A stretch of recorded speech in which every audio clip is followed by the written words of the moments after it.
तो हेलो दोस्तों, स्वागत है आपके अपने चैनल एजुकेशन टैगलाइन में। तो दोस्तों, आज के इस वीडियो में हम लोग वास्तविक संख्याओं से संबंधित हम लोग उसके ऑब्जेक्टिव क्वेश्चन को हल करेंगे। ठीक है दोस्तों, तो आशा करते हैं अगर आप लोग इसके पहले वाले वीडियो में उसके इंट्रोडक्शन को अच्छे ढंग से पढ़ लिए होंगे, उसको जान लिए होंगे, तो इस ऑब्जेक्टिव क्वेश्चन को बनाने में आपको कहीं से भी कोई भी दिक्कत नहीं आएगी। तो चलिए दोस्तों शुरू करते हैं।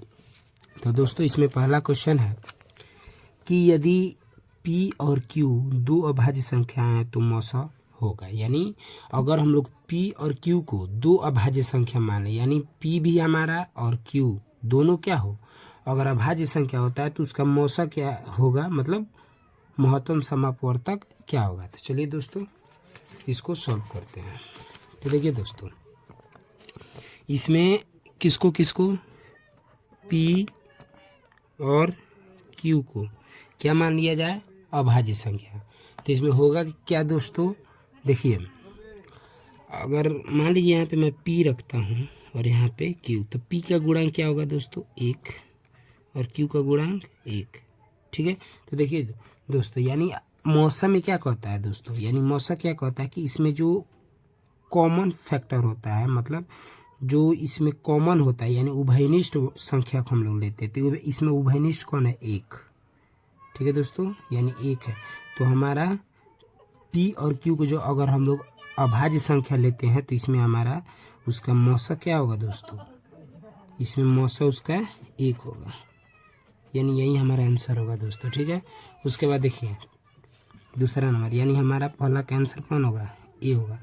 दूसरा नंबर है निम्नलिखित में से सबसे छोटी प्राकृत संख्या। देखिए 0 को तो हम लोग प्राकृत संख्या नहीं बोले थे इंट्रोडक्शन में जब बताए थे वास्तविक संख्या का, तो देखिए, और -1 भी नहीं था उसमें, 1 था और 2 था, यानी ये दोनों प्राकृत संख्याएं हैं। तो इन दोनों में देखिए प्राकृत संख्या है, लेकिन दोनों में छोटी सबसे कौन है, तो 1 है, 2 तो नहीं होगा। ठीक है, क्योंकि 1 से 2 बड़ा है और 2 1 से छोटा है, यानी हमारा 1 ही क्या होगा, प्राकृत संख्या की सबसे छोटी संख्या होगी। तो चलिए दोस्तों, सेकेंड वाला का आंसर क्या होगा, C होगा, यानी दूसरा का C।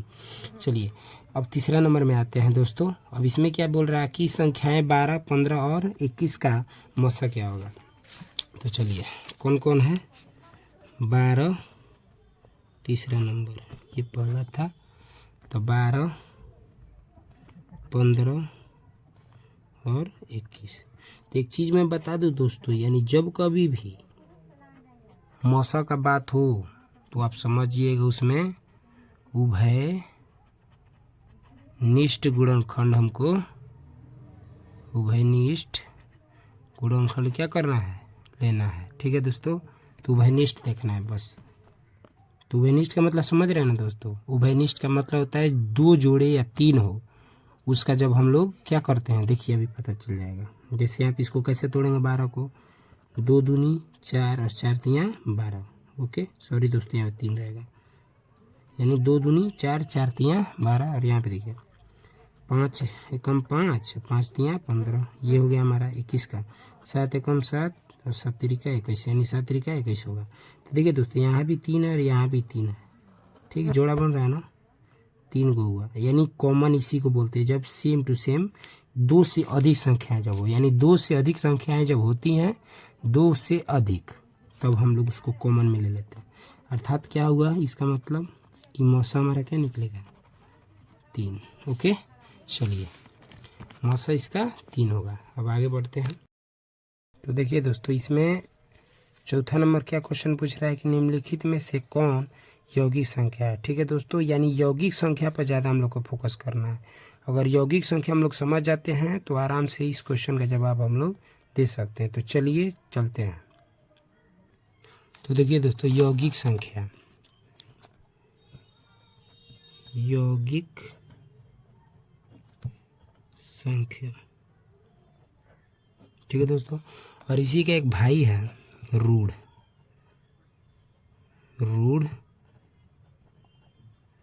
संख्या।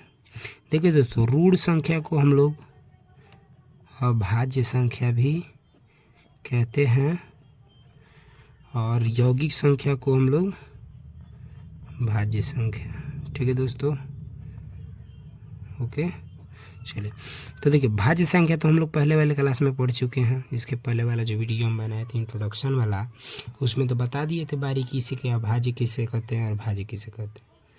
तो देखिए दोस्तों, इसमें हम लोग क्या देखते हैं,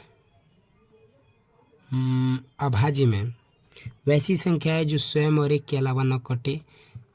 भाज्य में वैसी संख्याएं जो स्वयं से तो कटे ही और किसी अन्य से भी कटे, उसे भाज्य संख्या कहते हैं। चलिए दोस्तों, अगर मैं मान लूँ यहाँ पे 2, 3, 5, 7, 11 ऐसे करते करते और भी ऐसी संख्याएं हैं, तो देखिए इन संख्याओं को हम लोग क्या बोलते हैं दोस्तों, अभाज्य संख्या। ओके, और जब इसको हम अभाज्य संख्या बोलते हैं तो इन्हीं संख्या को तो रूढ़ संख्या हम लोग बोलते हैं। आ रहा समझ में दोस्तों, यही संख्या रूढ़ भी कहलाती हैं और अभाज्य भी। तो जाहिर सी बात है भाज्य संख्या को भी हम लोग यौगिक संख्या कहेंगे।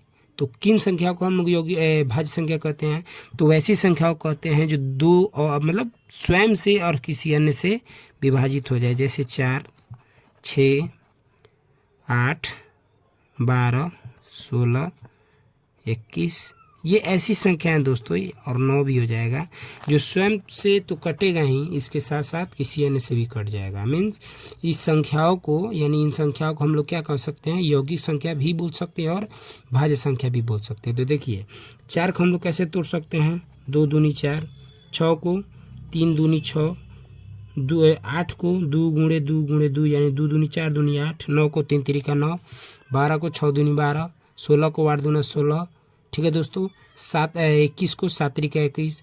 यानी इन संख्याओं को, यानी देखिए गुणन मतलब इसका हम लोग क्या निकाल दे रहे हैं, अभाज्य गुणनखंड निकाल दे रहे हैं ना आराम से, ठीक है दोस्तों, यानी अभाज्य गुणनखंड निकाल दिए, यानी दो से अधिक भाग में बांट दिए। तो इन संख्याओं को हम लोग यौगिक संख्या या भाज्य संख्या कहते हैं। आया बात समझ में दोस्तों? तो चलिए अब आगे बढ़ते हैं। तो चलिए दोस्तों, ये तो 5वां था हमारा। चलिए 5 नंबर में क्या है, 18 पूछा था और 72 पूछा था, यही ना दोस्तों। तो चलिए, तो 18 और 72 का देखिए, तो 18 में देखिएगा 18 और 72, यानी अगर हम 18 का और 72 का अभाज्य गुणनखंड निकाले तो क्या होगा हमारा, 2 दूनी 2 तो रहेगा ही, 3 तिरिका 9, 3 तिरिका 9, 9 दूनी 18, इस प्रकार हम लोग काट लिए। और 72 का देखिएगा,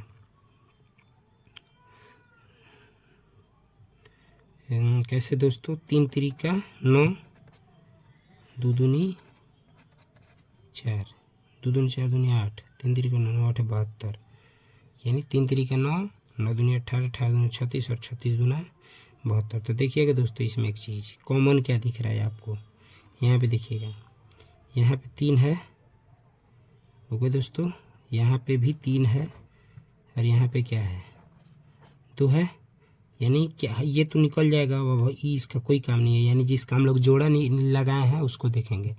यहाँ पे इसका लगा है, यानी साफ से हम आपको दिखा दे रहे हैं, ऐसे साफ हो गया। यहाँ पे क्या था, 3 तिरिका 9, 9 दूनी 18, 18 दूनी 36 और 36 दूनी 72। देखिएगा यहाँ पे 1 2 है तो इसमें जोड़ा लगेगा, ठीक।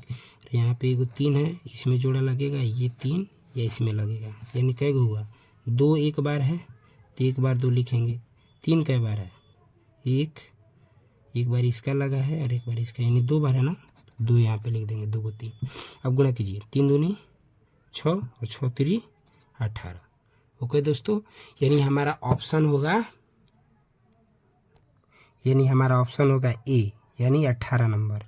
ठीक है दोस्तों, बस आपको यही ध्यान देना है कि मौसा का मतलब आपको बस उभयनिष्ठ देखना जब हम लोग उसका अभाज्य गुणनखंड निकाले तो। ओके दोस्तों, बस उभयनिष्ठ। ओके, मौसा का मतलब वही होता है।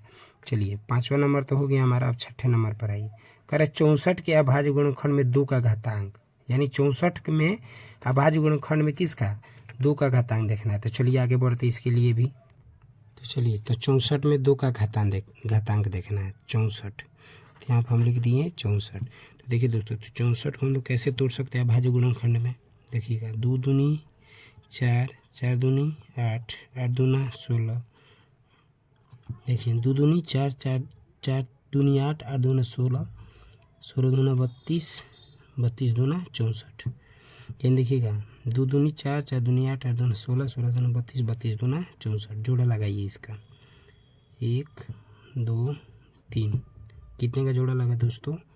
3 का, यानी 2 6 बार है तो 3 बार लिखेंगे। कैसे? ऐसे। दोस्तों वीडियो अगर अच्छी लगे तो इसको लाइक कीजिएगा, कमेंट कीजिएगा, बताइएगा कि ये वीडियो आपको कैसी लगी। इससे मेरे हौसला को मतलब इससे मेरा हौसला बढ़ता है दोस्तों, ठीक है। तो देखिए यहाँ पे देखिए, आप एक चीज़ जानते होंगे कि घातांक हमेशा क्या होता है? जुड़ता है।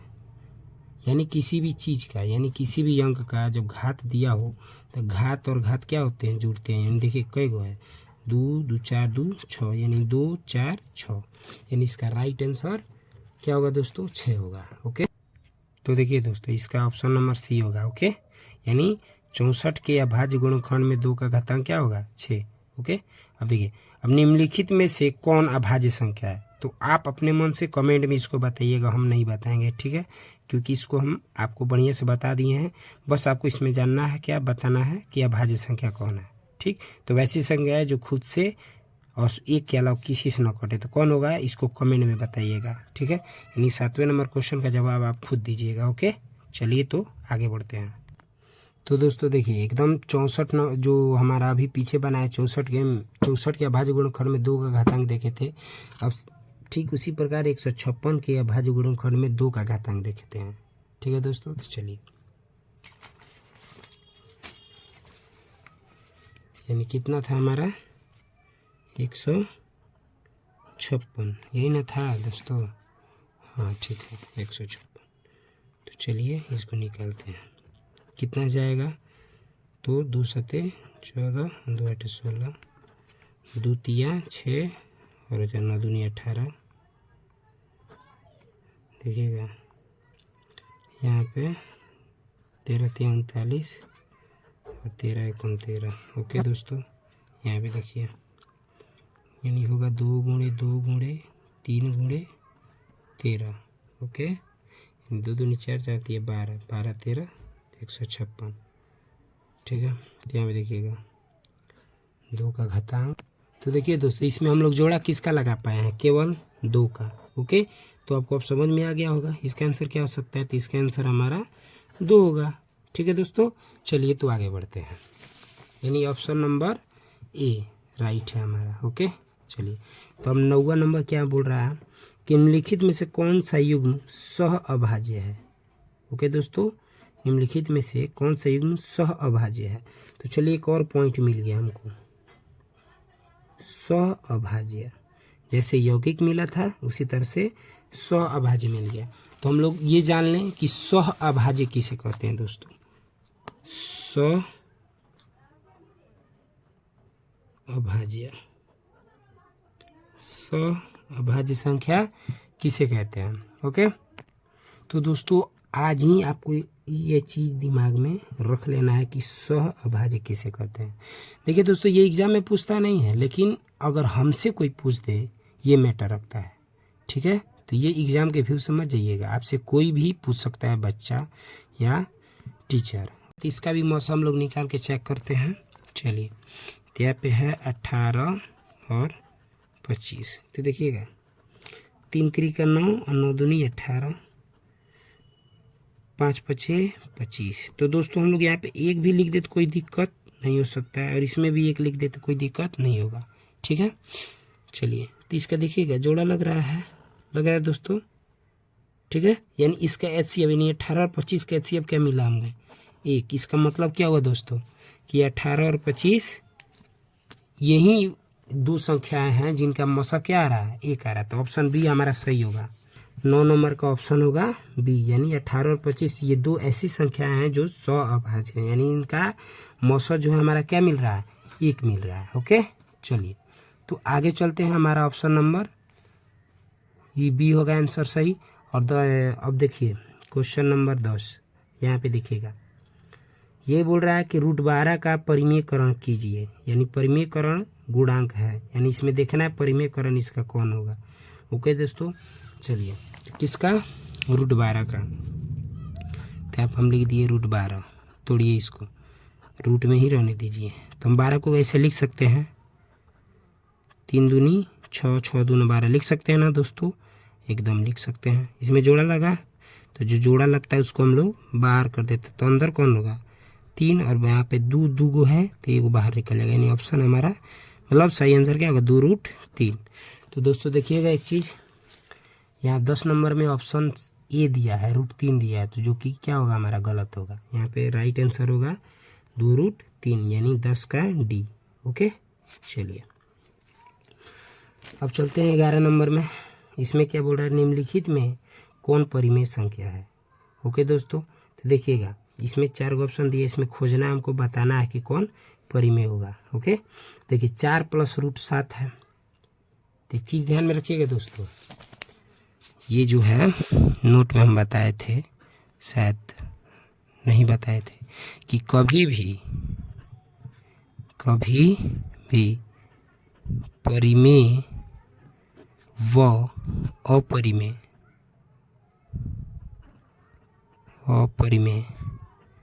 मिलकर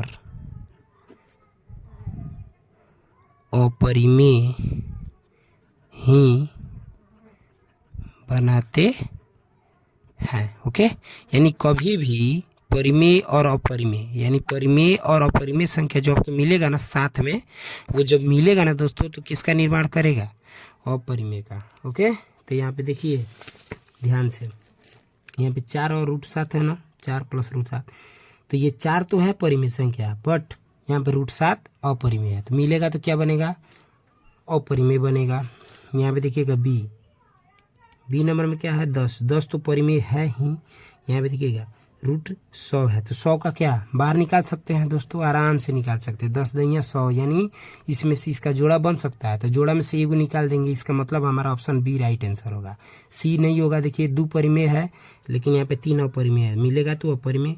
5 परिमेय है, √5 अपरिमेय है। ओके, मिलेगा तो अपरिमेय, यानी 11 का राइट आंसर बी होगा। ओके दोस्तों, चलिए अब आगे बढ़ते हैं। इसमें देखिएगा 12 नंबर है, 0.13 यानी 1/3 पर क्या है बार है, बताए थे इंट्रोडक्शन वाली वीडियो में आप लोगों को मैंने मैं बताया था। इसमें बार है ना, तो हम क्या बताए थे दोस्तों कि जब किसी संख्या के ऊपर इस टाइप का अगर रेकरिंग खींच दिया गया हो, लाइन खींच दिया गया हो, जिसको आप बार बोलते हैं। ठीक, इसका मतलब क्या होता है दोस्तों कि ये जो संख्या है ये बार बार आ रही है। ठीक है, तो आप बताइए मैंने किस टॉपिक में बोला था कि वैसी संख्याएं जो बार बार आती हैं दशमलव के बाद, उस संख्या को आप बताइए परिमेय हम बोलते हैं कि अपरिमेय, क्या बोलते हैं, अपरिमेय बोलते हैं। तो आप बताइए, ये तो अपरिमेय होगा ही, लेकिन इसमें ऑप्शन क्या दिया, अगर मैं आप लोगों से पूछ रहा हूँ, अगर ये दिया होता है एग्जाम में, इस क्वेश्चन में कि 0.13 पर जो बार है ये कौन संख्या है, परिमेय की अपरिमेय, तो इसको आपको कमेंट में बताना है। ओके, अब दरअसल ऑप्शन तो बदल दिया, आप तो ऑप्शन में देख लीजिए, तो ऑप्शन में ये चीज़ देख लेना कि हमारा कौन सही आंसर होगा। ओके, तो चलिए देखते हैं। यहाँ पे हमारा है 1.3 पर बार। ओके दोस्तों, तो ये चीज़ देखिए दोस्तों, आपको 9th क्लास में बताया गया होगा, आप लोग 9th क्लास में पढ़े होइएगा ये चीज़। इसी को हम लोग बोलते हैं P/Q के रूप में लिखना। ओके दोस्तों, यानी P/Q के रूप में लिखना, यानी ये संख्या को हम लोग P/Q के रूप में कैसे लिख सकते हैं। तो एक चीज़ ध्यान में रखिएगा, क्या कि जब कभी भी इस टाइप का क्वेश्चन अगर आ जाए, 0 हो, चाहे इसमें कुछ कोई भी अंक हो, 1 कुछ भी, तो यहाँ पे क्या है 0.13 है ना, तो जब कभी भी देखिएगा यहाँ पे 0 है, यानी दशमलव के पहले कितनी संख्या है, 2 संख्या है। ओके, 2 संख्या बार बार आ रहा है ना, यानी 1 और 3, यानी 13 जो है वो बार बार आ रहा है, 2 संख्या है, तो अब बट्टा में आँख मूंद करके क्या लिखोगे, 99 लिखोगे। ओके, लेकिन अगर 0 यहाँ पे क्या होता है, 1 होता है और 3 होता है, यानी 13 होता है, लेकिन यहाँ पर बार होता है, यानी 3 पर बार होता है, तब आप क्या लिखते हैं बट्टा में, 9 लिखते हैं। है बात समझ में। तो यहाँ पे दिया है 0.3 पर पूरा पर बार, तो क्या आंसर होगा, यानी हम लिख सकते हैं 13/99। ओके दोस्तों, तो देख लीजिए अब कौन आंसर होगा आपका, देखिए 13/99। ओके, तो हमारा 12 नंबर का राइट आंसर 13/99 होगा। तो आगे देखिए अब, तो 13 नंबर, निम्नलिखित में से कौन अपरिमेय संख्या नहीं है, यानी परिमेय संख्या है, निम्नलिखित में बताइए। ठीक, यानी क्वेश्चन देखिए फेर रहा है आप लोगों को, यानी माइंड घुमा रहा है आपका। क्या पूछ रहा है कि निम्नलिखित में से कौन अपरिमेय संख्या नहीं है, यानी अपरिमेय संख्या नहीं है का मतलब कौन कौन परिमेय है और कौन अपरिमेय, यानी जो परिमेय नहीं होगा, अपरिमेय नहीं होगा, उसको छांट देना है। तो देखिएगा यहाँ पे 2 और 3 ये क्या है, अपरिमेय है। इसमें क्वेश्चन देखिएगा, यहाँ पे भले अपरिमेय संख्या नहीं है पूछ रहा है, लेकिन पूछ क्या रहा है, परिमेय। क्या पूछ रहा है, परिमेय पूछ रहा है। तो ये परिमेय संख्या होगा, नहीं होगा। क्यों, क्योंकि यहाँ पे परिमेय और यहाँ पे अपरिमेय। अभी मैंने बताया कि परिमेय और अपरिमेय मिलके अपरिमेय होते हैं। यहाँ पे देखिए ये भी नहीं होगा, ये होगा दोस्तों, ये भी नहीं होगा, √3/√5 है। और यहाँ पे देखिए √12 और क्या है, 3 है। ये क्या परिमेय होगा, कैसे, चलिए देखते हैं। तो √12 है और √3 है दोस्तों। ओके, यहाँ पे देखिएगा √12 को हम लोग कैसे लिख सकते हैं, 3 × 4 लिख सकते हैं और बट्टा √3 लिख सकते हैं कि नहीं, आराम से लिख सकते हैं। ओके, तो देखिएगा यहाँ पे √3, यहाँ पे देखिए √3 × 4 है, 4 तो बाहर आ जाएगा, क्या 2, यानी 2 दूनी 4 आएगा ना, क्योंकि 2 का जोड़ा बनता है, 2 × 2। तो हम बताए थे जब जोड़ा बनेगा तो उसको उस जोड़े में से एक बाहर निकाल देंगे, तो रूट में जो बचा रहेगा उसको हम लोग आराम से बाहर निकाल सकते हैं। तो 2 हो जाएगा, यानी 4 √4 का वर्गमूल, यानी 4 का वर्गमूल क्या होगा, 2। यहाँ पे बच गया हमारा √3 और बट्टे में क्या है, √3 है। आराम से हम लोग काट सकते हैं, यानी बच गया हमारा 2। 2 तो परिमेय संख्या है। तो हमारा ऑप्शन नंबर कौन सही होगा, तो हमारा ऑप्शन नंबर होगा सही कौन, डी। ओके, प्रूफ भी कर दिए हम। तो इस टाइप का अगर क्वेश्चन आपसे पूछता है परिमेय संख्या नहीं है, तो आप समझिएगा परिमेय। अगर ऐसे पूछा था निम्नलिखित में से कौन और परिमेय संख्या नहीं है, का मतलब परिमेय संख्या नहीं है, तो आप क्या समझते हैं, परिमेय संख्या। ये दिमाग को डिस्टर्ब करता है। तो चलिए दोस्तों अब आगे बढ़ते हैं। 14 नंबर में है, निम्नलिखित में से किसका दशमलव प्रसार शांत है। ठीक है, यानी सबका आप खुद चेक करिएगा। ठीक है दोस्तों, क्योंकि अगर मैं चेक करूंगा तो ज़्यादा समय लग जाएगा, बस आपको ये देखना है। ठीक है, तो उत्तर में क्या दिया, ए दिया, तो ए नंबर हमारा सही होगा। शांत मतलब बताया ना, चलिए एक बार और बता देते हैं। देखिए इन चारों ऑप्शन में अगर आप इस 16 से 15 में भाग देंगे तो ये पूरा विभाजित हो जाएगा, यानी कट जाएगा, यानी दशमलव के बाद पूरा संख्या कट जाएगा, शेष फल। और यहाँ पे 210 में 19 कीजिएगा तो ये संख्या बार बार दशमलव बाद आते जाएगा। तो शांत होगा कि अशांत, अशांत होगा। फिर 88 में 3 से अगर आप भाग देते हैं तो इसका भी दशमलव प्रसार क्या होगा, बार बार आएगा, यानी वो अशांत है, इसमें अशांत आएगा। इसका मतलब जो संख्या पूरा विभाजित हो जाता है दशमलव के बाद, वो संख्या शांत कहलाता है। ठीक है दोस्तों, तो 14 नंबर का ऑप्शन नंबर ए होगा। ठीक है, चलिए अब इसमें देखिए 15 नंबर, निम्नलिखित में से कौन सी संख्या अपरिमेय संख्या है। ओके दोस्तों, तो फिर आ गया वहीं, परिमेय संख्या है, यहाँ पे था परिमेय संख्या नहीं है, इसमें परिमेय संख्या है ये बताना है। तो देखिए 1.3 पर बार है और यहाँ पे 16 है रूट में, यहाँ पे √9/27 और यहाँ पे √+√5 √5 तो ऑप्शन नंबर सी आंसर दिया है। ठीक है, तो यहाँ पे देखिएगा अपरिमेय है, अपरिमेय संख्या कौन है, तो अपरिमेय ये भी है। और यहाँ पे देखिएगा 16 है ना दोस्तों, देखिए इसमें ऑप्शन है, मतलब ऑप्शन गलत दिया है। यहाँ पे देखिएगा सी और डी सेम है। ठीक है, सॉरी सेम तो नहीं है, बट नो दोस्तों, यहाँ पे ऑप्शन 4 ही होगा, क्योंकि अगर 3 का आप निकाल देते हैं, 9 का 3, फिर 27 का नहीं निकलेगा। और √5+√, तो अपरिमेय है ही। और √1.3 पर बार जो है वो अपरिमेय है, क्योंकि 3 बार आ रहे हैं, अशांत है। ओके, और जो संख्या अशांत होता है वो अपरिमेय होता है। तो 16 जो है, यानी 16 का वर्गमूल क्या होता है, जोड़ा वाला संख्या 4 होता है, यानी 4 गुणे 4, तो 2 में 1 बार निकल जाएगा, इसका मतलब √16 पर अपरिमेय संख्या, एक सेकेंड दोस्तों, इसमें अपरिमेय संख्या बोल रहा है ना हमें, अपरिमेय संख्या, एक सेकेंड, इसमें एक डाउट है, अपरिमेय संख्या है तो अपरिमेय संख्या तो इसमें ये भी है, ये भी है और ये भी है, यानी 1 ये, यानी ए नंबर भी है, सी भी है और डी भी है, अपरिमेय है, तो यहाँ पे इसको नहीं पूछना चाहिए, यानी निम्नलिखित में से कौन सी अपरिमेय संख्या नहीं है, यानी √16 अपरिमेय संख्या नहीं है, ऑप्शन ये होगा, यानी बी ऑप्शन सही होगा। यानी 15 नंबर का क्वेश्चन जो था ना दोस्तों, ये गलत दिया था, ऑप्शन सही क्वेश्चन यही होगा, निम्नलिखित में से कौन सी अपरिमेय संख्या नहीं है, यानी 16 रूट जो है वो अपरिमेय संख्या नहीं है, यानी परिमेय है। ओके, चलिए अब 16 नंबर में वही है जो यहाँ पे 14 नंबर में था, निम्नलिखित में से किसका दशमलव प्रसार शांत होगा, यानी पूरा पूरा कट जाएगा, तो ऑप्शन में दिया है डी, यानी 19/80 ये सही आंसर होगा। चलिए, मैं इसलिए बोल रहा हूँ दोस्तों कि मैंने ये चेक कर लिया है, ओके, और आप भी चेक कर लीजिएगा, ये आपका काम है, यानी 80 में 19 से भाग देना, ठीक है।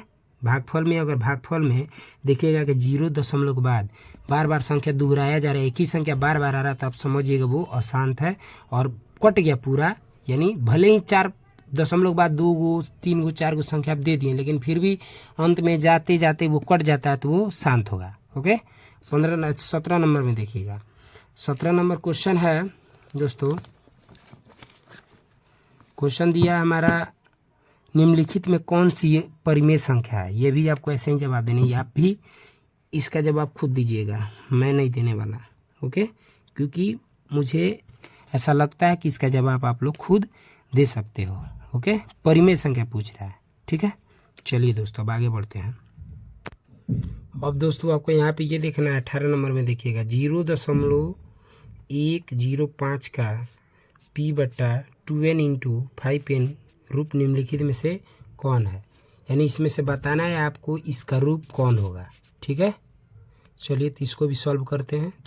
तो क्या था दोस्तों, 0.105, चलिए यही था ना, तो देखिए तो हम लोग बट्टे के नीचे 1 लिख सकते हैं। चलिए, तो अगर दशमलव को हम लोग उड़ाते हैं तो दशमलव पहले कई गो संख्या है, 1 2 3, यानी 3 संख्याएँ हैं, यानी 1 है, 0 और 5 है, तो हम लोग यहाँ पे कितना 3 गो 0 बैठा देंगे, तो इसको कैसे लिख सकते हैं हम लोग, ऐसे 105/1000 काटिए, 21 बचे 105 और कितना, हाँ 200 बचे 1000, तो फिर हमारा बना 21/200, तो हम लोग 200 यानी 21 के ऊपर जिस जो है वैसे ही रहने दीजिए, 25 को हम लोग मतलब 200 को कैसे ऐसे लिख सकते हैं, 25 × 8, क्योंकि 25/200 होता है। अब इसको और तोड़िए, यहाँ पे क्या है 25 को हम लोग क्या है 5 का स्क्वायर लिख सकते हैं, और 8 को 2 का क्यूब लिख सकते हैं दोस्तों, ठीक है। यानी हमारा राइट आंसर क्या होगा, ऑप्शन नंबर बी होगा, यानी 5 का पावर 2 × 2 का पावर 3, ठीक है दोस्तों। यानी हमारा ऑप्शन नंबर क्या होगा दोस्तों, सी होगा, ठीक है। यहाँ पे देखिए 2 का पावर 3 और 5 का पावर, यानी 2 का पावर 8 होगा, 3 है तो, और 5 का 10, ओके, तो ऑप्शन नंबर बी होगा, ठीक है दोस्तों।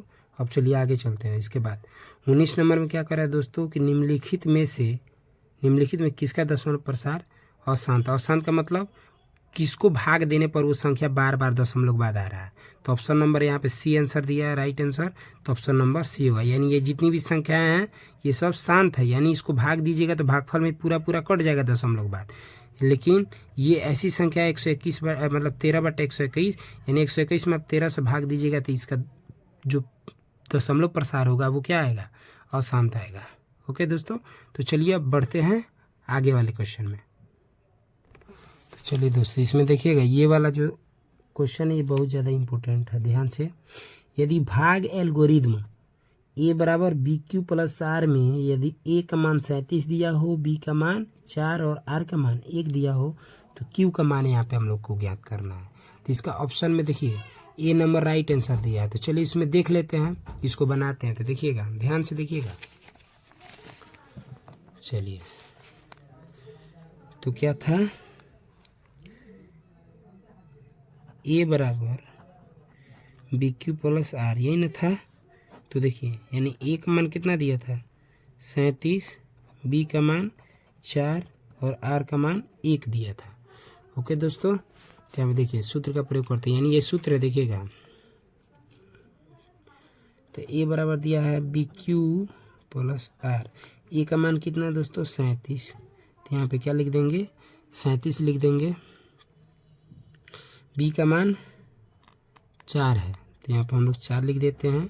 क्यू का मान मालूम नहीं क्योंकि क्यू ही तो ज्ञात करना है, तो छोड़िए। यहाँ पे आर का मान 1 है। ओके, देखिए तो यहाँ पे 37 है। ओके, यहाँ पे देखिएगा प्लस में, सॉरी दोस्त, यहाँ पे प्लस होगा।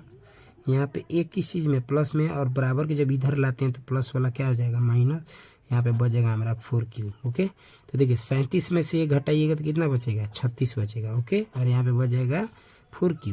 तो चूंकि Q बराबर पहले से बराबर उधर में क्या था 36 था, इधर 4 यानी 4 जो है गुणा में है ना, गुणा में। तो जब बराबर को उधर साइड में भेजते हैं तो भागा में चल जाएगा। तो 4 कम 4 और 4 9 36, यानी Q का मान हमारा 9 होगा।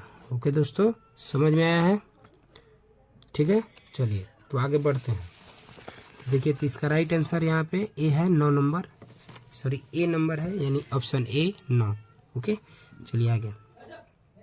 यदि p एक धनात्मक पूर्णांक है तो धनात्मक सम पूर्णांक का रूप होगा। यहाँ पे देखिएगा धनात्मक बोला है ना, धनात्मक यानी बताए थे पूर्णांक में धनात्मक और ऋणात्मक, यानी वैसी संख्याएं जो प्लस में वो धनात्मक कहलाती हैं और वैसी संख्याएं जो माइनस में वो ऋणात्मक।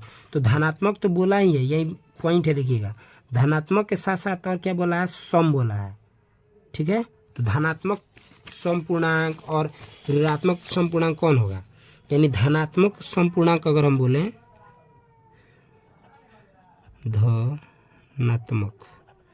धनात्मक सम पूर्णांक, धनात्मक का मतलब हो गया जो सारा चीज प्लस में हो। सम तो समझ रहे हैं, सम विषम। ठीक, सम का मतलब वैसी संख्याएं जो प्लस में हो, सॉरी वैसी संख्याएं जो 2 से पूरी पूरी विभाजित हो जाए। ओके, चलिए तो सम मतलब क्या, यहाँ पे 4 हम लिख सकते हैं। 4 सम संख्या है, 2 भी है, 6 भी है, 8 भी है, 10 भी है, 12 है, 14 है, 16 है। ये जितनी भी ये संख्या हमारी होंगी वो सब धनात्मक में है और धनात्मक के साथ साथ ये सम में भी है। ओके, चलिए ये हमारा हुआ।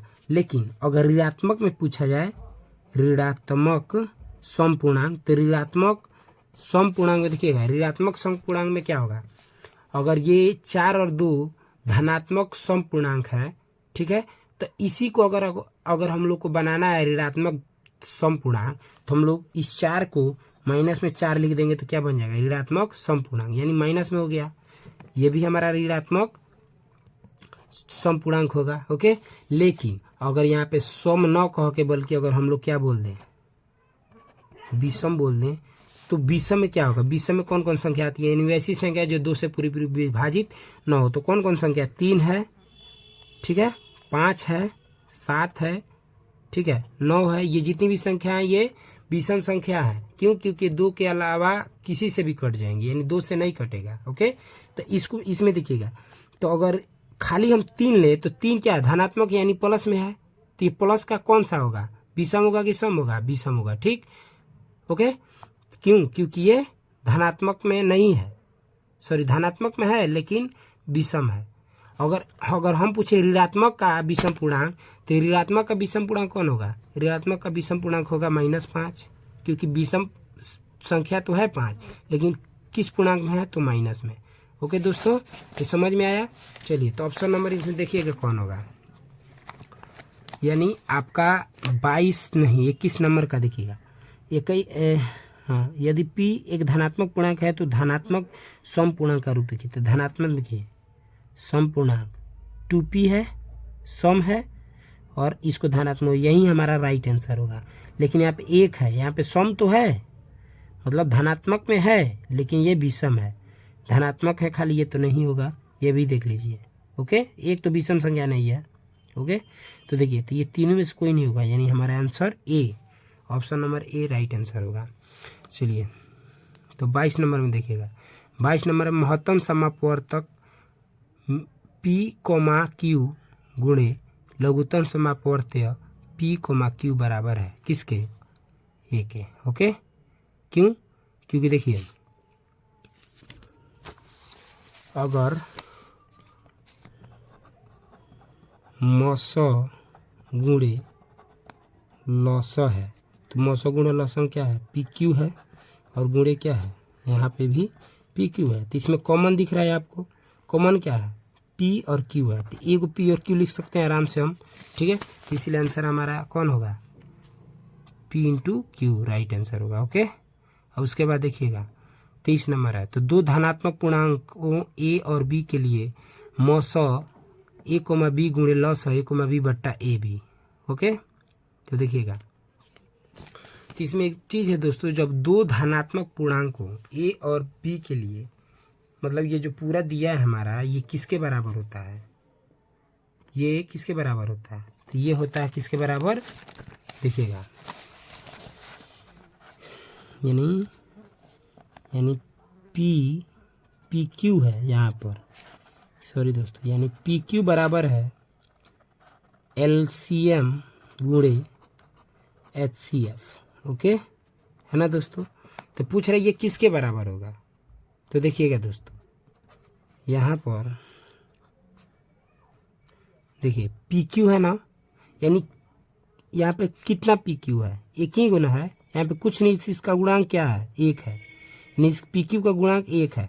तो देखिएगा यहाँ पे LCM गुणे अगर हम लोग HCF लिखते हैं, ठीक है, तो यहाँ पे देखिए एक का गुणांक कौन है, PQ है, यानी PQ गुणा में है, तो इधर आएगा तो क्या आएगा, होगा भागम होगा, इसका मतलब यहाँ पे बच गया हमारा क्या, एक, ठीक है, यानी एक किसके बराबर है, LCM गुणे HCF बट्टा PQ के, यही तो पूछ रहा था हमें हमसे, यानी LCM गुणे HCF बट्टा PQ है, वो किसके बराबर होता है, तो एक के। हो गया दोस्तों, तो ऑप्शन नंबर कौन होगा हमारा सही, ए होगा, यानी एक।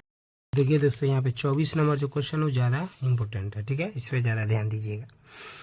दो संख्याओं का मौसा 27 है और लौसा 162 है। ओके, यदि उनमें से एक संख्या 54 है तो दूसरी संख्या क्या होगी, ठीक है। तो इसमें देखते हैं, पहली संख्या हमारा दे दिया 54, मौसा दे दिया 27 और लौसा दे दिया है 162, यानी ध्यान से देखिएगा, यहाँ पे लौसा जो दिया है दोस्तों वो कितना दे दिया है, लौसा दिया हमारा 162। ओके, लौसा दिया 162 और मौसा जो दिया है हमारा दिया 27, और पहली संख्या जो दिया है दोस्तों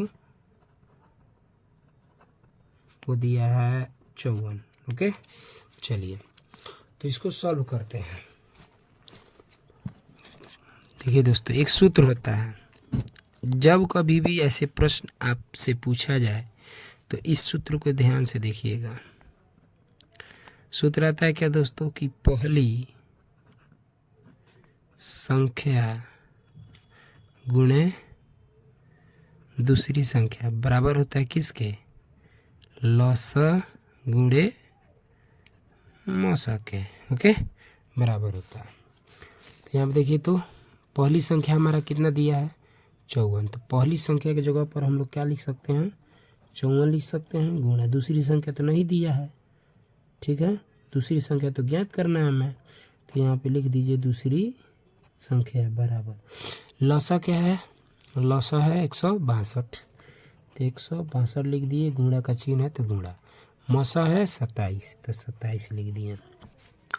तो देखिएगा यहाँ पे लिख दीजिए दूसरी संख्या, दूसरी संख्या बराबर ये जो है वो लिख दिए। ओके, यहाँ पे देखिएगा, जैसे इसके पहले क्वेश्चन को सब सॉल्व कर रहे थे तो उसमें आया था कि बराबर के इधर प्लस में था तो उस साइड में किए तो माइनस में हुआ है, और माइनस में कोई संख्या दे दे तो बराबर के उस साइड में जब आप कभी भी भेजिएगा तो वो प्लस में हो जाएगा, माइनस में वो प्लस में हो जाएगा, जो प्लस में होगा वो माइनस में होगा। ठीक वैसे ही ये संख्या 54 जो है हमारा किस चीज़ में है, गुणा में ना तो बराबर को उधर भेजिएगा तो भागा में हो जाएगा, लेकिन अगर भागा में हो, अगर उस साइड में भेजते हैं आप तो उसमें क्या होता है, गुणा में हो जाता है। ओके चलिए, तो यहाँ पे 54 गुणा में तो बराबर किधर भेजेंगे, तो किस में होगा, भागा में कर दिए। तो देखिएगा दोस्तों 54 एकम 54 और 54 तिया होता है 162।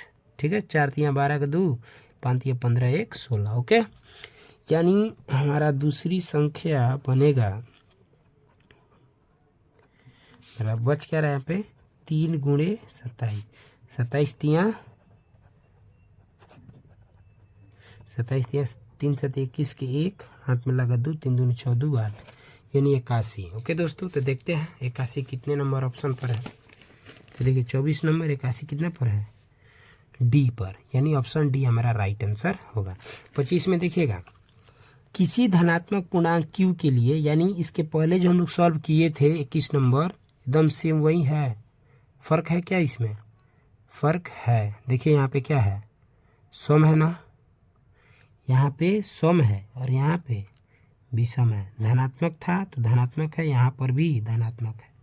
ठीक, यहाँ ध्यान से देखिएगा, अभी हम ये खुद से आप लोग कर सकते हैं, देखिएगा। तो इसमें q के लिए प्रत्येक धनात्मक विषम पूर्णांक, विषम पूर्णांक कौन होगा, 6 और q, 6 विषम पूर्णांक है नहीं। यहाँ पे देखिए सम सम सम, ये भी नहीं होगा, सम विषम तो है, ये है देखिए, है ना, होगा। यहाँ पे q का मान अगर आप क्या रखते हैं 3, तो दोस्तों इसमें अगर आप 3 भी रखते हैं, ऑप्शन नंबर सी होगा राइट आंसर। और कैसे होगा मैं अभी बताता हूँ, डी नहीं होगा, क्योंकि यहाँ पर भी सम है और यहाँ पर भी सम है। तो एक चीज़ है दोस्तों, देखिएगा, इसको नोट में लिख लीजिएगा आप लोग, ठीक है, इसको नोट में लिख लीजिएगा, ठीक है, बहुत काफ़ी इम्पोर्टेंट है ये। देखिए किसी भी, जब हम लोग किसी भी संख्या को लेकर, जब हम लोग किसी भी संख्या को लेकर किस में, अगर मान लीजिए यहाँ पे दिया 6q + 1, ये जो टॉपिक आपको दिया होगा, देखिए यहाँ पे q को जब धनात्मक पूर्णांक मान लिया जाए, धनात्मक पूर्णांक, तो इसमें देखिए अगर इसी को हम लोग धनात्मक विषम पूर्णांक बोले हैं, यही था आंसर सही। कैसे है देखिए, यहाँ पे 6 क्या है हमारा सम संख्या है, ओके, और यहाँ पे q का मान अगर आप 3 लेते हैं तो 3 से गुणा करेंगे और यहाँ पे 1 है। ठीक, 6 3 18 और +1, 18 1 19 हुआ, और 19 कौन संख्या है, विषम है, ये चीज़ नोट कीजिएगा। और यहाँ पे देखिए, अगर मान लीजिए 3 के जगह पर हम लोग अगर सम ही संख्या लीजिए ना, आप 10 ही ले लेते हैं हम लोग और +1, 10 छक्के 60 और +1 कीजिएगा तो क्या होगा, 61 होगा। 61 क्या बना, 61 क्या बना, अपरिमेय बोल रहे हैं, विषम बना, आ रहा समझ में दोस्तों। लेकिन अगर यहाँ पे 6q + 2 हो दोस्तों, यानी जब कभी भी आप q का मान विषम लीजिएगा तो ये पूरा मिलकर क्या बनेगा, सम बनेगा। कैसे, 6 है, यहाँ पे q का मान अगर आप 2 3 लेते हैं, 3 विषम है ना, +2 6 3 18 18 2 20, विषम हुआ। ठीक, ये चीज़ ध्यान से रखिएगा इसको, ठीक है दोस्तों, कोई भी संख्या है इसके रूप को लेकर के, ठीक है। q का मान, q जब धनात्मक विषम पूर्णांक दिया हो, यानी धनात्मक में दिया हो, तो इसमें कोई किसी भी सम संख्या को जोड़कर अगर एक विषम जोड़ते हैं तो वो किसका रूप लेता है, विषम का ही रूप लेता है, अगर विषम जोड़ेंगे तो। ठीक है दोस्तों, परिमेय संख्या होती है तो प्रत्येक परिमेय संख्या एक वास्तविक संख्या होती है। ठीक है दोस्तों, तो प्रत्येक परिमेय संख्या एक वास्तविक संख्या होती है, इसको ध्यान में रखिएगा। आगे देखिए, 22/7 परिमेय अपरिमेय पूर्णांक संख्या, इनमें से कोई नहीं, यानी पूछ रहा है कि 22/7 है तो हम लोगों को बताना है 22/7 क्या है, परिमेय संख्या है कि अपरिमेय है कि पूर्णांक है, या इनमें से कोई नहीं होगा। तो आंसर क्या दिया आपको, देखिएगा, ऑप्शन नंबर ए दिया है, यानी परिमेय, चूँकि गलत है। ठीक है दोस्तों, भले मतलब आंसर ए दिया है, भले ही आंसर दिया है, लेकिन यहाँ पे परिमेय 22/7 नहीं होगा। क्यों नहीं होगा, चलिए देखते हैं, हम बताते हैं उसको आप लोगों से। तो क्या था, 22/7 था ना, तो 22/7, ये 22/7 क्या है, अपरिमेय है, परिमेय नहीं है, अपरिमेय संख्या है। ठीक है। अपरिमेय संख्या कैसे, तो देखिए हम परिमेय और अपरिमेय में दो शर्त जाने हैं, परिमेय और अपरिमेय और परिमेय में, परिमेय संख्या में यानी परिमेय और अपरिमेय में दो शर्त था कि अगर आप किसी संख्या का दशमलव प्रसार शांत देखते हैं तो वो संख्या तो वो संख्या क्या होगा, परिमेय होगा। अगर कोई संख्या अशांत हो तो वो संख्या क्या होगा, अपरिमेय। यानी अशांत दशमलव प्रसार अपरिमेय कहलाएगा और शांत दशमलव प्रसार परिमेय। ओके, तो ये चीज़ आता है। तो देखिए यहाँ पे आप लोग भी सोच रहे होंगे कि 22/7 तो परिमेय है, क्यों? आप लोगों का मानना भी सही होगा क्योंकि ये P/Q के रूप में है, P बराबर 22 है और यहाँ पे Q बराबर 7 है। तो गलत हम तब हो जा रहे हैं जब ये नहीं चेक कर रहे हैं कि ये शांत है या अशांत है। तो चेक करके देखते हैं, चलिए। और चूंकि मैं ये बताता चलूँ दोस्तों आप लोगों को कि ये जो पाई का मान है ना, ये जो पाई 22/7 है, ये किसका, पाई का मान है। पाई का एक और मान होता है 3.14। ये दोनों मान किसका होता है, पाई का। ध्यान में रखिएगा इस चीज़ को। तो अभी हम प्रूफ कर देते हैं कि क्यों 22/7 अपरिमेय होगा। देखिए 7 में आप 22 से भाग दीजिए तो देखिएगा, अभी हम लोग भाग देंगे तो अभी पता चल जाएगा थोड़ी देर में क्या कि ये शांत है कि अशांत है। चलिए देखते हैं। तो 7 से 7 या 21, एक बचेगा, ख़त्म हो जाएगा। फिर दशमलव लगाइए यहाँ पे और यहाँ पे 0 दे दीजिए। 7 एकम 7, 3 बचा, फिर दशमलव दीजिए, 7 चौका 28, फिर 2 बचेगा, ख़त्म। फिर 20 मतलब 0 दे देंगे, 20 बना। फिर 7 5 35, 7 चौका 28, 7 3 21, 7 दूना 14 होगा। ठीक है, सही जा रहा है ना हम लोग, हाँ 7 दूना 14। फिर बचेगा यहाँ पर 6, तो यहाँ फिर लगा देंगे 0, फिर हो जाएगा 7 8 56, फिर हो जाएगा यहाँ पे 4, ख़त्म हो जाएगा। फिर 0, 7 5 35, 7 5 35, फिर यहाँ पे बचेगा 5, लगा दी 0, 7 7 49, फिर यहाँ से लगा हो जाएगा 10, 10 में से 9 हो जाएगा 1 है, ख़त्म। तो देखिए दोस्तों यहाँ पे 10 आ गया ना, जी मतलब 1, यहाँ पे 1 आ गया है। तो अभी आप 0 लगाते हैं फिर तो यहीं से ना शुरू हो जाएगा, देख पा रहे हैं, यहीं से शुरू है। इसका मतलब क्या हुआ कि 3.14 के मतलब 3 दशमलव के बाद ये जितनी भी संख्या है वो फिर से बार बार आना शुरू हो जाएंगी। आ रहा समझ में?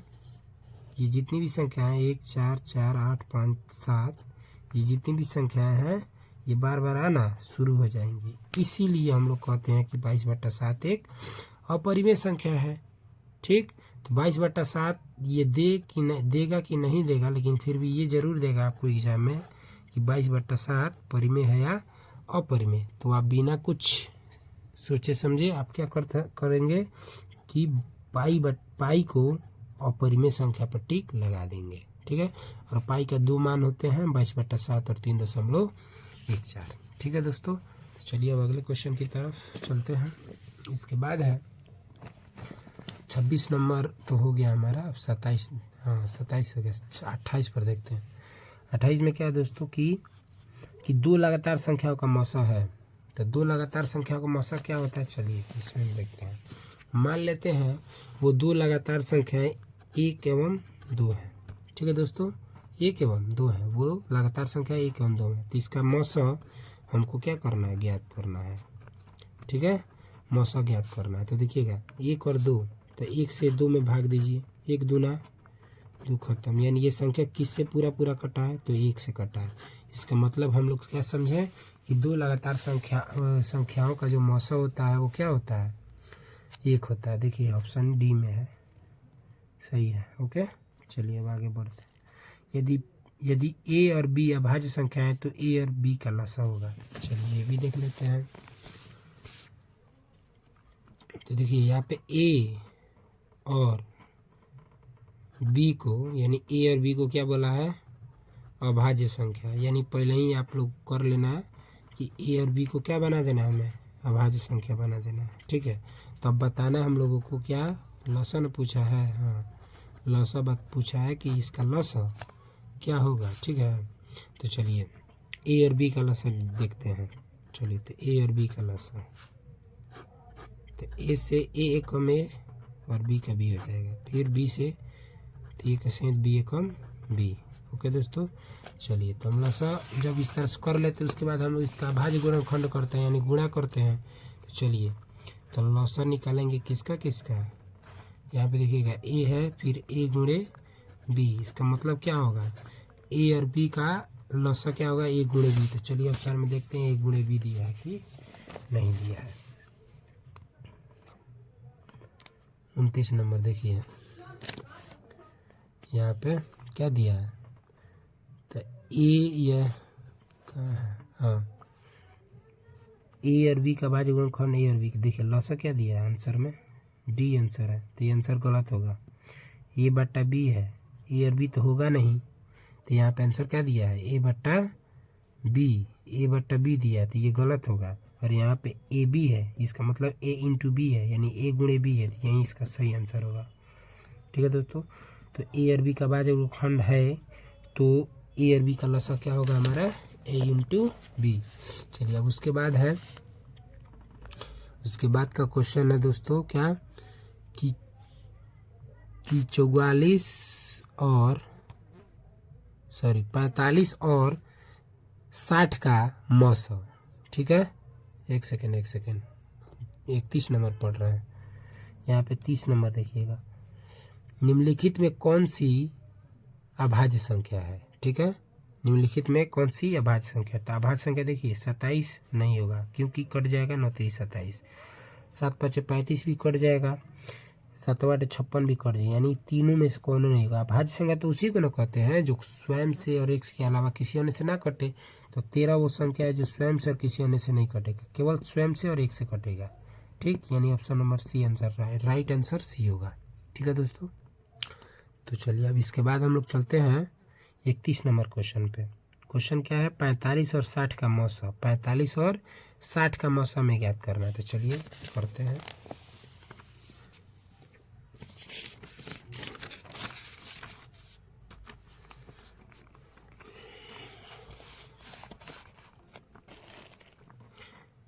यहाँ पे 45 है और 60 है, तो इसका मौसा हम लोग कैसे ज्ञात करेंगे, चलिए तो अभाज्य गुणनखंड विधि द्वारा करते हैं। तो 9 5 45 कटेगा, तो 9 को हम लोग 2 बार लिख सकते हैं, 3 3 9 लिख सकते हैं और 1 5, 3 3 9 9 5 45 हो गया। फिर 30 3 9 नहीं ये नहीं होगा, 20 3 60 होगा, ठीक है दोस्तों। तो 20 3 यानी 3 गुणे 20 का क्या लिख सकते हैं हम लोग, 20 को लिख सकते हैं 5 गुणे 2 गुणे 2 यानी 5 या 15 दूना 30 30 दूनी 60 हो गया दोस्तों। चलिएगा जिसका जो मिलाने वाला उसको मिला देते हैं। चलिए लगा दिए जोड़ा, इसका जोड़ा लगा, इसका तो नहीं मिलेगा ना, ऊपर ना है ना, फिर 3 का नहीं मिलेगा। इसका मतलब हमारे पास क्या निकल के आ रहा है 3 और 5, तो गुणा करेंगे तो 3 5 क्या हो जाएगा 15। चलिए ऑप्शन में देखते हैं 15 है कि नहीं है। तो देखिएगा 31 नंबर क्वेश्चन में 15, हाँ 15 तो डी नंबर पर है, ठीक है। यानी ऑप्शन डी हमारा राइट आंसर होगा, ठीक है। यानी 15 यानी 45 और 60 का मौसा क्या होगा 15 होगा, ठीक है दोस्तों। तो चलिए अब चलते हैं 32 नंबर पे। तो 32 नंबर क्या कह रहा है कि सह अभाज्य संख्याओं का मौसा होता है, सह अभाज्य संख्याओं का मौसा। तो हम ऑब्जेक्टिव में इसके पहले भी बता चुके हैं, इसके पिछले वाले प्रश्न में ये आया था कि सह अभाज्य संख्या किसे कहते हैं। तो सह अभाज्य संख्याओं का मौसा हमेशा क्या होता है एक ही होता है, सह अभाज्य संख्याओं का मौसा एक होता है। ओके चलिए अब चलते हैं 33 नंबर। तो 33 नंबर में क्या कह रहा है, तो 33 नंबर में कह रहा कि 144 के अभाज्य गुणनखंड में 2 का घातांक है। यानी जब हम लोग 144 का अभाज्य गुणनखंड निकालेंगे तो देखेंगे 2 का घातांक कितने कितने संख्याओं पर आ रहा है, ठीक है। तो चलिए इसको भी सॉल्व करते हैं 144 को।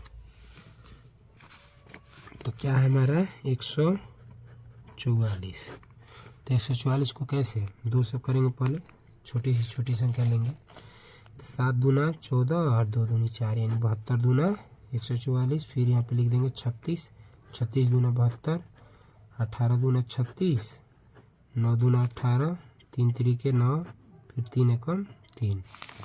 ठीक है, काट दिए। चलिए अब इसका हम लोग गुणनखंड निकालते हैं। 144 का ना, तो क्या क्या है हमारा, चलिए फिर 2, देखिएगा यहाँ पे 2 और फिर 2 2 फिर 2 3 3। ठीक है दोस्तों, तो यहाँ पे देखिएगा जोड़ा लगा दीजिए इसका। 2 का पावर 2 कर सकते हैं,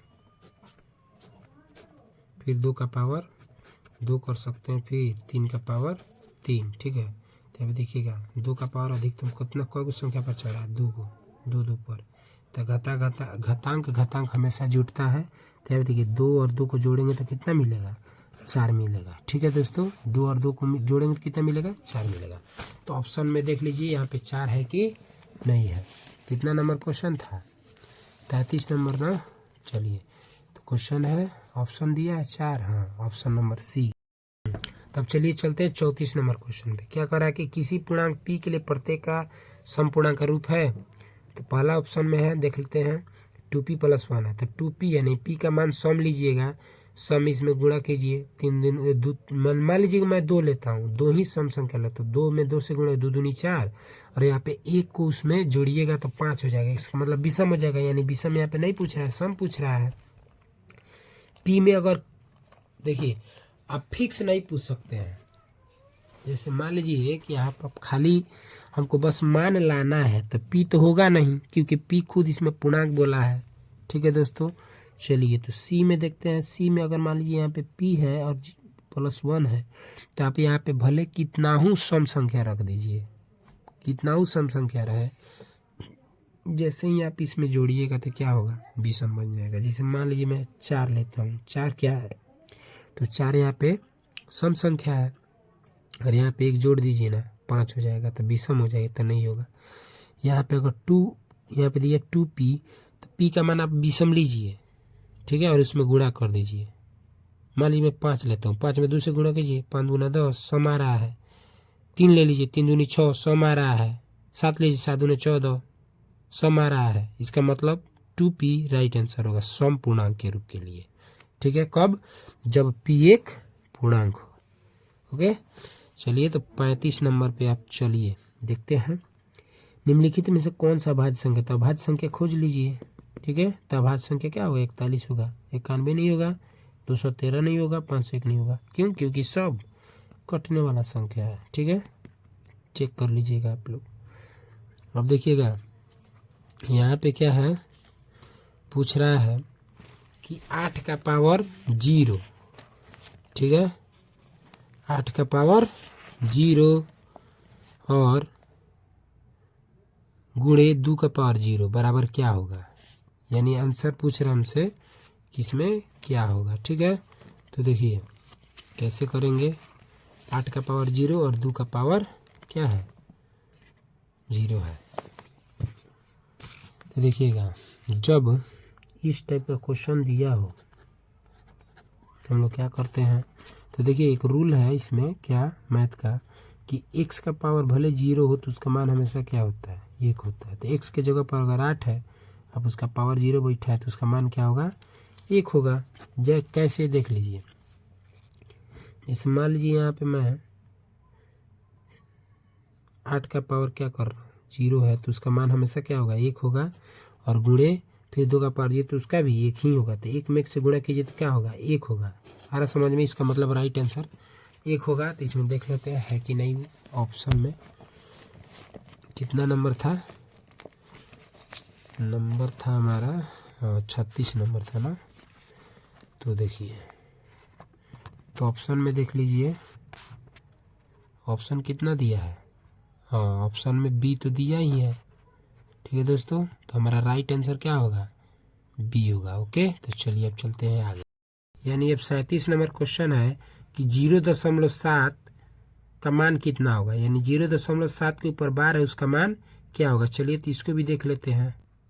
तो देखिए दोस्तों, जब कभी भी इस टाइप का अगर क्वेश्चन दे दे तो आप लोग क्या कीजिएगा कि देखिए 0 दशमलव के बाद कितना हो संख्या पर बार का चिन्ह हो, 2 पर हो, 4 पर हो, 5 पर हो, ठीक है दोस्तों, भले कितना हो। जैसे मान लीजिए मैं देख रहा हूँ 0.135, तीनों पर अगर बार का चिन्ह हो तो घबराने की बात नहीं है, यानी घबराना आप लोग को नहीं है।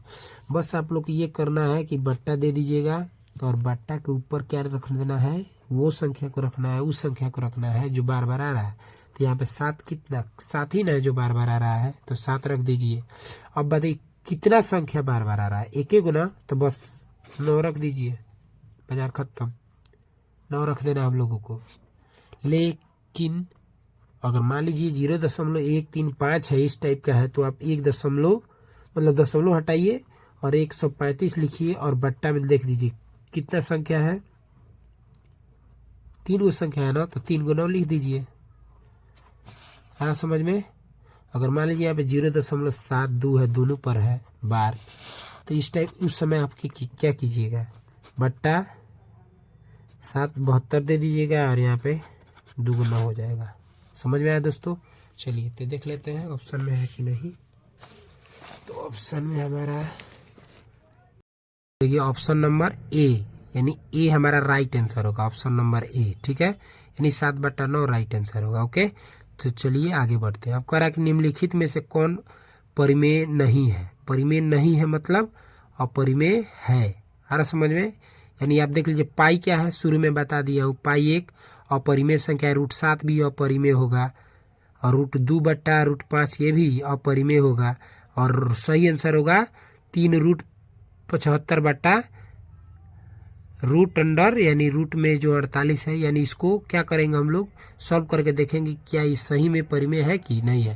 तो यहाँ पे यही समझना है आप लोगों को कि ये जो दिया है परिमेय नहीं है। परिमेय नहीं है का मतलब परिमेय है, परिमेय नहीं है इसका मतलब अपरिमेय है। यानी चारों ऑप्शन बताना है कि कौन परिमेय है। तो चारों में ए बी सी तीनों गलत है, परिमेय नहीं होगा, अपरिमेय संख्या है। हमको बताना है डी नंबर को प्रूफ करके कि ये परिमेय है कि नहीं है। तो चलिए प्रूफ करते हैं। हाँ, तो क्या था, √75/√48 ये ना था दोस्तों। तो हमको इसको प्रूफ करना कि ये सही में परिमेय है कि नहीं है। तो देखिएगा ध्यान से, 3 लिख सकते हैं, आप 3 लिख दीजिए और रूट फिर दे दीजिए यहाँ पे, फिर लिख दीजिए यहाँ पर 25 या 75, ऐसे लिख सकते हैं कि नहीं, क्योंकि लाना तो 75 ही है, तो हम लोग 25 या 75 भी ऐसे भी लिख सकते हैं। और 48 में देखिएगा 16 या 48 लिख सकते हैं, ठीक है। इसको और भी तोड़ सकते हैं आप लोग, यहाँ पे देखिए 3 गुणे, यानी 25 बाहर निकल सकता है, ठीक, 25 आराम से बाहर निकल सकता है, मतलब 25 से 5, क्योंकि 50-25 होता है ना, और 3 नहीं निकलेगा तो इसको रूट में ही रख दीजिए बट्टा। 16 को 4 से निकाल सकते हैं आप, ठीक है, 4 से निकाल सकते हैं और अंदर √3 हो गया, यानी काट दीजिए √3 बच जाएगा हमारे पास 3 गुणे 5 और 4 बट्टे में 5 या 15 और बट्टे 4 राइट आंसर। यानी अब देख लीजिए 15/4 को हम लोग P/Q के रूप में लिख दिए कि नहीं। तो अब बताइए ये परिमेय होगा कि अपरिमेय, क्या होगा, परिमेय संख्या होगा। देखिए ऑप्शन नंबर ए, यानी ए हमारा राइट आंसर होगा, ऑप्शन नंबर ए, ठीक है, यानी 7/9 राइट आंसर होगा। ओके, तो चलिए आगे बढ़ते हैं। अब कह रहा है कि निम्नलिखित में से कौन परिमेय नहीं है। परिमेय नहीं है मतलब अपरिमेय है, आ रहा समझ में। यानी आप देख लीजिए पाई क्या है, शुरू में बता दिया हूँ, पाई एक अपरिमेय संख्या है, √7 भी अपरिमेय होगा और √2/√5 ये भी अपरिमेय होगा। और सही आंसर होगा 3√75/√, यानी रूट में जो 48 है, यानी इसको क्या करेंगे हम लोग, सॉल्व करके देखेंगे क्या ये सही में परिमेय है कि नहीं है। तो यहाँ पे यही समझना है आप लोगों को कि ये जो दिया है परिमेय नहीं है। परिमेय नहीं है का मतलब परिमेय है, परिमेय नहीं इसका मतलब अपरिमेय है। यानी चारों ऑप्शन बताना है कि कौन परिमेय है। तो चारों में ए बी सी तीनों गलत है, परिमेय नहीं होगा, अपरिमेय संख्या है। हमको बताना है डी नंबर को प्रूफ करके कि ये परिमेय है कि नहीं है। तो चलिए प्रूफ करते हैं। हाँ, तो क्या था, √75/√48 ये ना था दोस्तों। तो हमको इसको प्रूफ करना कि ये सही में परिमेय है कि नहीं है। तो देखिएगा ध्यान से, 3 लिख सकते हैं, आप 3 लिख दीजिए और रूट फिर दे दीजिए यहाँ पे, फिर लिख दीजिए यहाँ पर 25 तिया 75, ऐसे लिख सकते कि नहीं, क्योंकि लाना तो 75 ही है, तो हम लोग 25 तिया 75 भी ऐसे भी लिख सकते हैं। और 48 में देखिएगा 16 तिया 48 लिख सकते हैं, ठीक है। इसको और भी तोड़ सकते हैं आप लोग, यहाँ पे देखिए 3 गुणे यानी 25 बाहर निकल सकता है, ठीक। 25 आराम से बाहर निकल सकता है, मतलब 25 से 5, क्योंकि 50-25 होता है ना, और 3 नहीं निकलेगा तो इसको रूट में ही रख दीजिए बट्टा। 16 को 4 से निकाल सकते हैं आप, ठीक है, 4 से निकाल सकते हैं, और अंदर √3 हो गया, यानी काट दीजिए √3 बच जाएगा हमारे पास 3 गुणे 5 और 4 बट्टे में 5 तिया 15 और बट्टे 4, राइट आंसर। यानी अब देख लीजिए 15/4 को हम लोग P/Q के रूप में लिख दिए कि नहीं। तो अब बताइए ये परिमेय होगा कि अपरिमेय, क्या होगा, परिमेय संख्या होगा। हाँ तो दोस्तों चलिए चलते हैं 39 नंबर क्वेश्चन पर। निम्नलिखित में से किसका दशमलव प्रसार अशांत है। मतलब अशांत का मतलब होता है जो शांत नहीं है, जिसका भागफल जो है वो दशमलव के बाद बार बार आ रहा है, ऐसे संख्या को हम लोग अशांत बोलते हैं। चूंकि हम बता भी दिए इसके बारे में आपको बहुत पहले।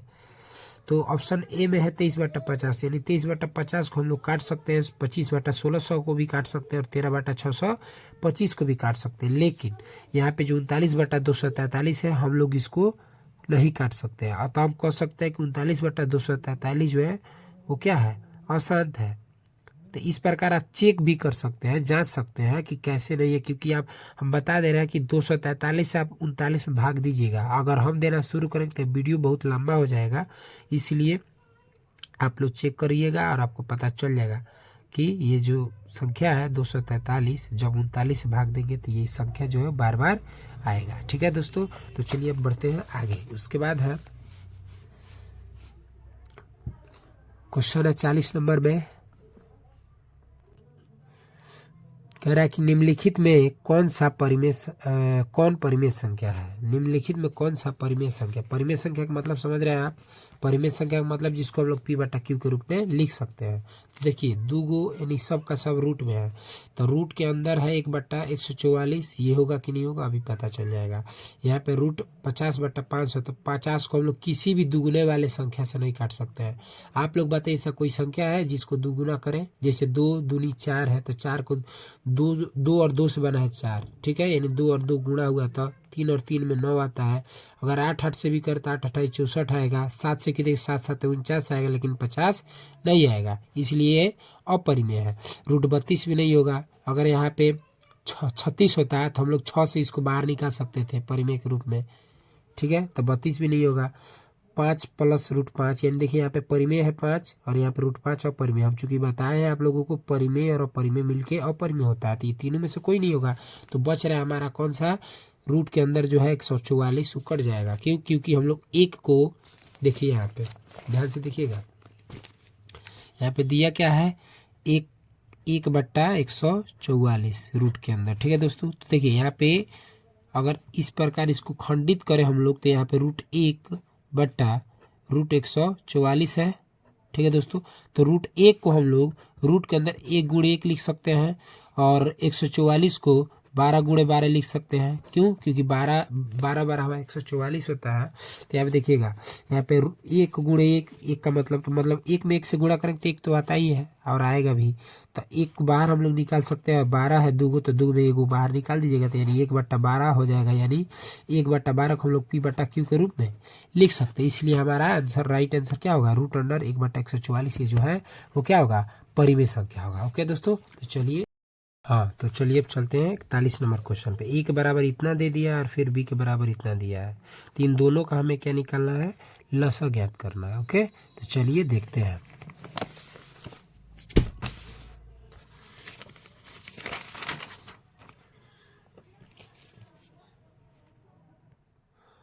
तो दोस्तों देखिए, जब कभी भी इन दो संख्याओं का अगर लसा निकालने के लिए बोले, तो हमें सबसे पहले क्या करना होता है, लसा का नियम कहता है कि आप सबसे बड़े घातांक वाले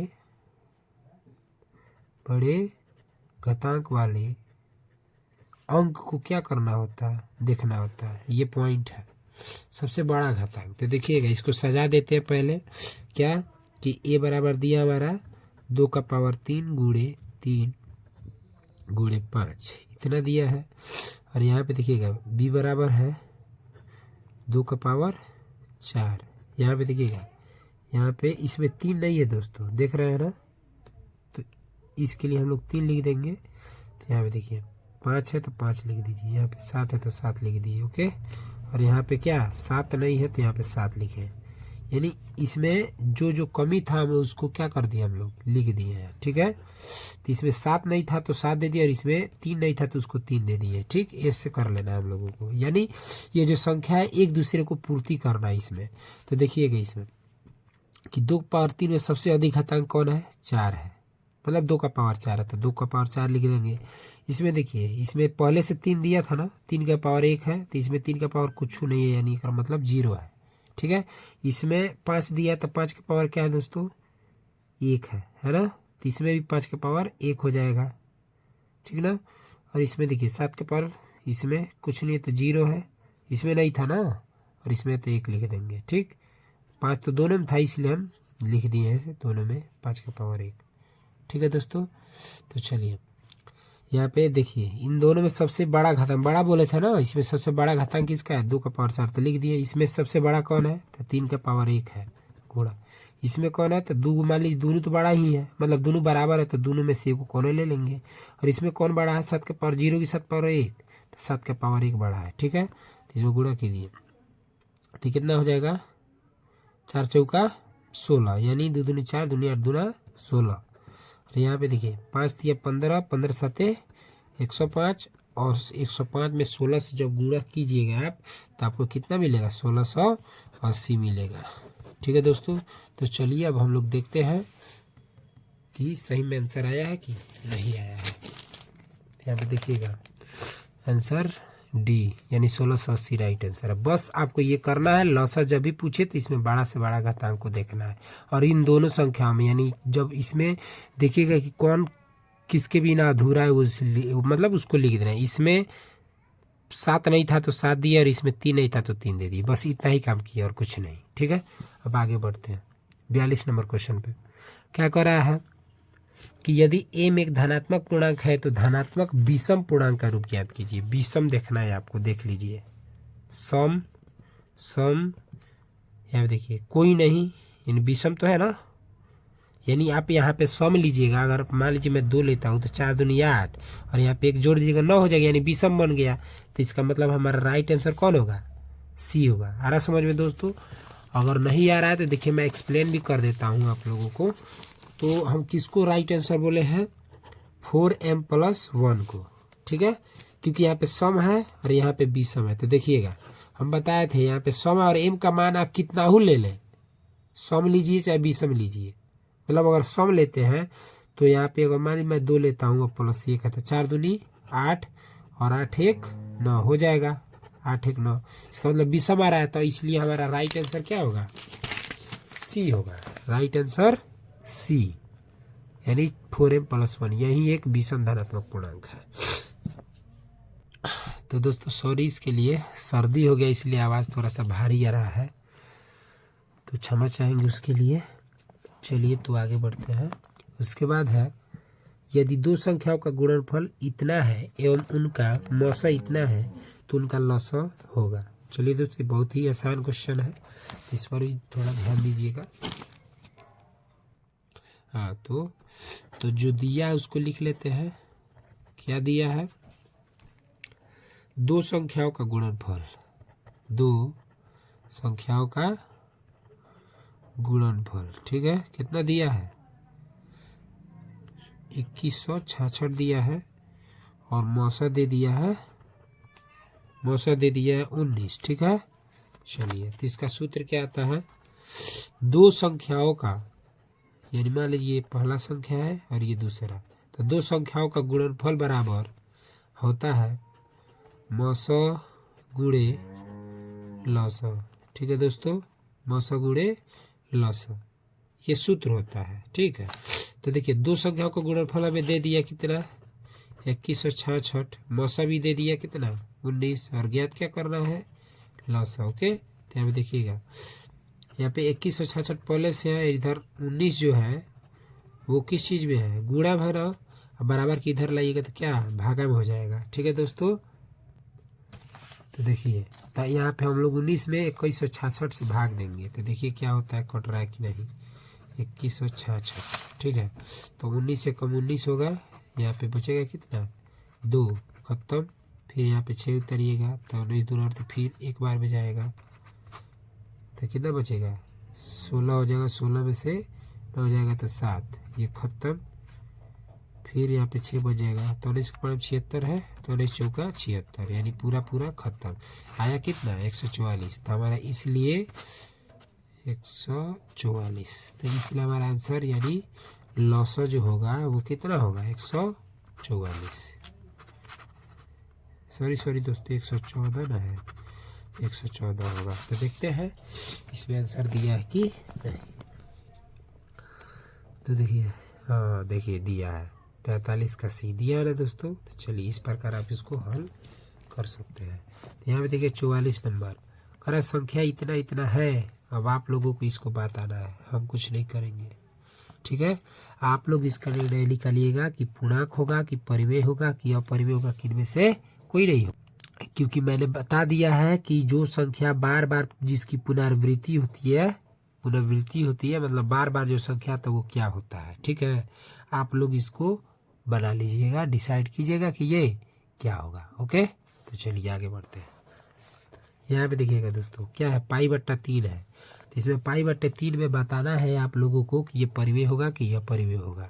ठीक है, तो ये आसान है एकदम। तो हमारा हम जानते हैं कि पाई क्या है, अपरिमेय है, तो परिमेय में बट्टा में 3 है, भले 3 है चाहे 4 कुछ भी हो, बस ऊपर क्या है पाई, और पाई चूंकि हम लोग सिद्ध कर चुके हैं क्या है, अपरिमेय है, तो इसलिए ये जो पूरा संख्या होगा वो हमारा राइट आंसर क्या हो जाएगा, अपरिमेय संख्या, यानी पाई/3 क्या होगा, अपरिमेय संख्या हो जाएगा।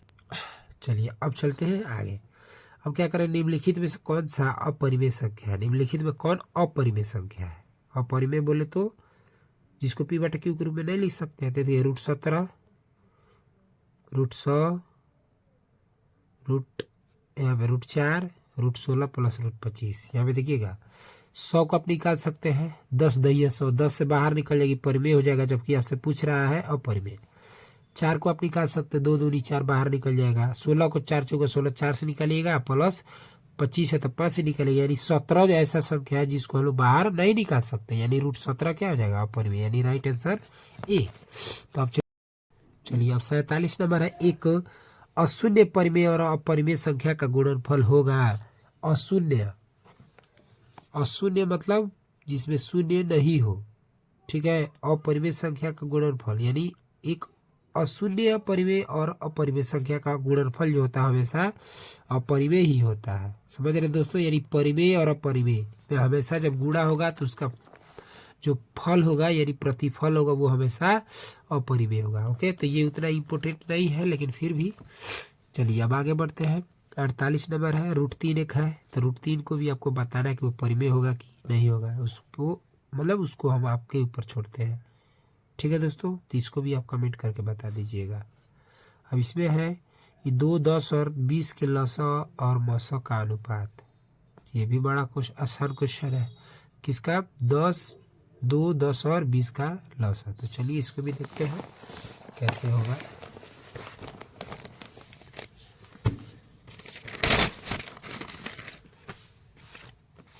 तो चलिए दोस्तों, दिया क्या था कि 2, 10 और 20 के लसा का अनुपात मतलब बट्टे में।